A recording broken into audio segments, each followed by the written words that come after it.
All right, Nate, alcoholic. Yeah, hopefully this conference is going well for everybody else. Um, we are winging and shooting from the hip on this, but I guess we'll just go ahead and go into my experience with kind of the topic. Is that how we're going to do it? Yeah. Okay. So, uh, I'm from SWACYPAA, which is Happy Valley Young People and Alcoholics Anonymous. It is Utah County, a county down. So, yeah, with my experience with the topic, you know, I got sober June 11th of 2009. You know, when I finally got here, I was in a bit of trouble, like we all are. I was on AT&T in 3 different counties, and they gave me the option to do a program called drug court. And at first, I did not want to do that, but they told me I was going to go to prison, so I said I do want to do that.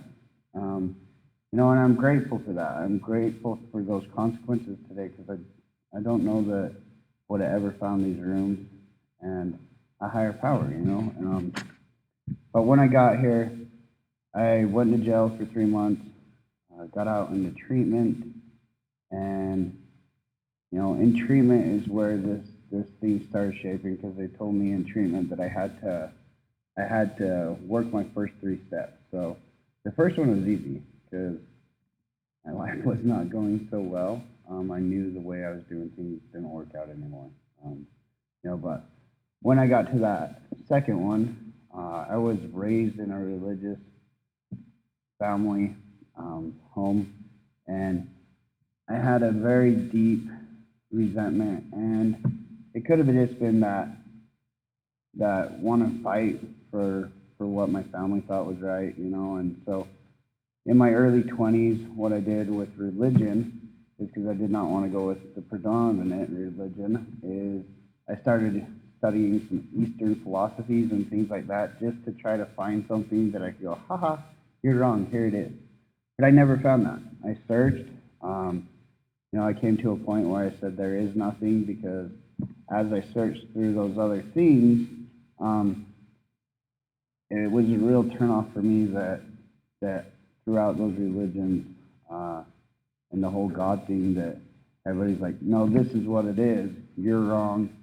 And I was like, how can you tell somebody they're wrong about this? You know, and so that's kind of where the resentment against the word God started for me. And so I was stuck in the treatment, and they're saying, well, you got to do the second step. And I was going, well, I don't believe in God. God is just whatever it is for you, but I don't think there is one. You know, so I started talking to a guy that was in there. He was one of the counselors. He had some time. He said, man, why are you so hung up on this? And I said, because I don't believe in it. I think these people are wrong, and I just don't think anything's out there. And so what he told me is, he said, man, it's the word. So change the word and just look at whatever you need to and see it as your friend. See it as that friend that no matter what you've done, is there for you, and loving, forgiving, caring. I said, okay, maybe I can do that. So I started searching inside to find anything that could help me with that.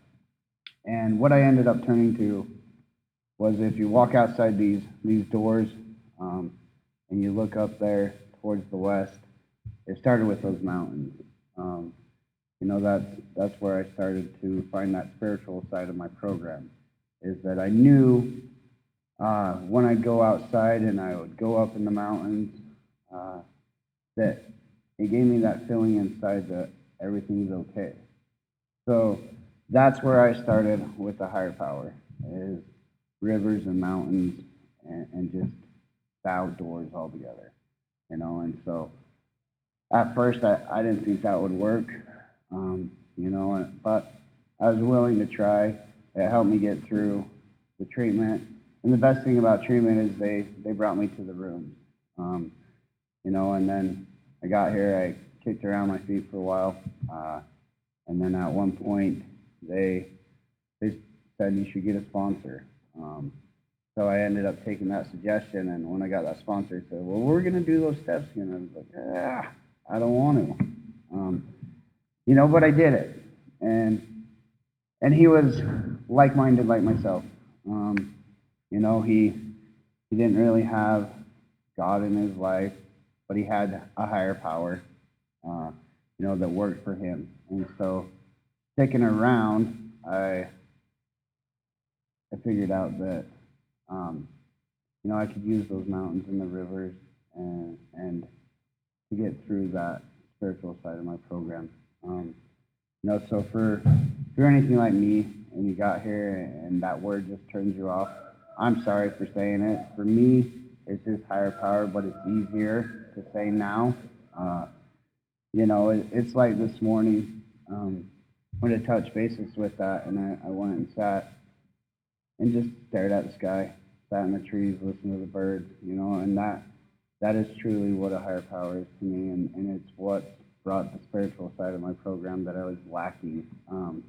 If you read in the chapter to the atheist, that's what it says, is we need to have a spiritual experience or a spiritual awakening to help heal our alcoholism. So for me, it just use what makes you feel good. I say the word God, it doesn't turn me off anymore. But it's a way different meaning than anybody else.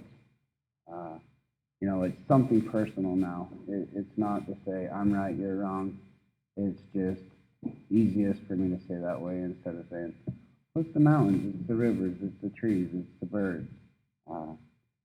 So that's what's worked for me. If you're struggling, go look outside, because that's a greater power than myself. The mountains, the trees.